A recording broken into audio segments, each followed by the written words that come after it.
স্পষ্ট ভাষায় বলছি, আজকে থাকার কথা ছিল কবরে, আছি এখানে। আমার রক্ত, আমাদের রক্ত, আমাদের কণ্ঠের উপর দাঁড়িয়ে তুমি সেই প্রশাসনে বসেছো। তোমাকে তো কোনো দলের প্রতিনিধিত্ব করার জন্য বসানো হয় না।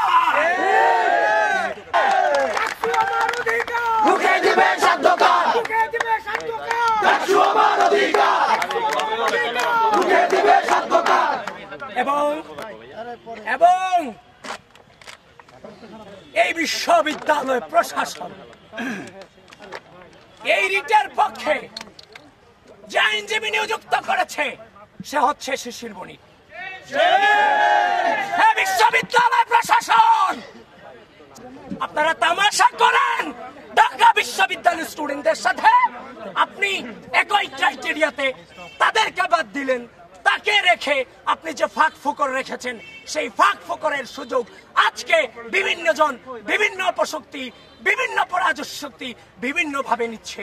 স্পষ্ট ভাবে জানিয়ে দিতে চাই, এই ঢাকা বিশ্ববিদ্যালয়ের মাটিতে আগামী 9 সেপ্টেম্বর ডাকসু নির্বাচন অনুষ্ঠিত হতেই হবে, হতেই হবে, হতেই হবে।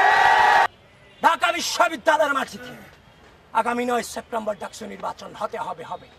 এবং উপস্থিত যে ছাত্রবৃন্দ এখানে আছেন, আপনাদেরকে স্পষ্ট নির্দেশনা দিচ্ছি, আমাদের প্রচার কার্যক্রম এখান থেকে আবার আমরা রুট টু রুট ফিরে যাব, হল টু হল ফিরে যাব। নির্বাচন হবে, নির্বাচন হবে, নির্বাচন হতে হবে। ঢাকা বিশ্ববিদ্যালয় প্রশাসন, নির্বাচন কমিশন বারবার অভিযোগ দিয়েছি, বারবার অভিযোগ নয় স্পষ্ট প্রমাণ সহ দলিল দিয়ে এসেছি। আপনারা কোনো ব্যবস্থা এখনো পর্যন্ত নেননি। আপনারা আর কত রক্ত চান, আর কত ফাসাদ চান?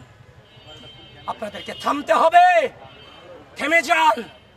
ঢাকা বিশ্ববিদ্যালয়ের শিক্ষার্থীরা, গোটা বাংলাদেশের শিক্ষার্থীরা তাদের রক্তের উপর দিয়ে আপনাদেরকে ভিসি বানিয়েছে, আপনাদেরকে প্রক্টর বানিয়েছে, আপনাদেরকে বিভিন্ন হলের প্রভোস্ট বানিয়েছে। প্রকৃতি হয়তো বা কিছু সময়ের জন্য মেনে নেয়, কিন্তু প্রকৃতি কিন্তু দিন শেষে ছাড় দেয় না। সকলে সাবধান হয়ে যান, সকলে নিরপেক্ষতা বজায় রাখেন। আমি উপস্থিত যারা আছেন সকলকে ধন্যবাদ জানিয়ে আমি এখানেই আমার সংক্ষিপ্ত বক্তব্য শেষ করছি। আমি কিচ্ছু বুঝি না, আমি শুধু একটা জিনিসই বুঝি, আগামী 9 সেপ্টেম্বর ঢাকা বিশ্ববিদ্যালয়ের মাটিতে ডাকসু নির্বাচন হবে এবং সেই নির্বাচনে বাংলাদেশ জাতীয়তাবাদী ছাত্রদল ভূমিধস বিজয় অর্জন করবে ইনশাআল্লাহ।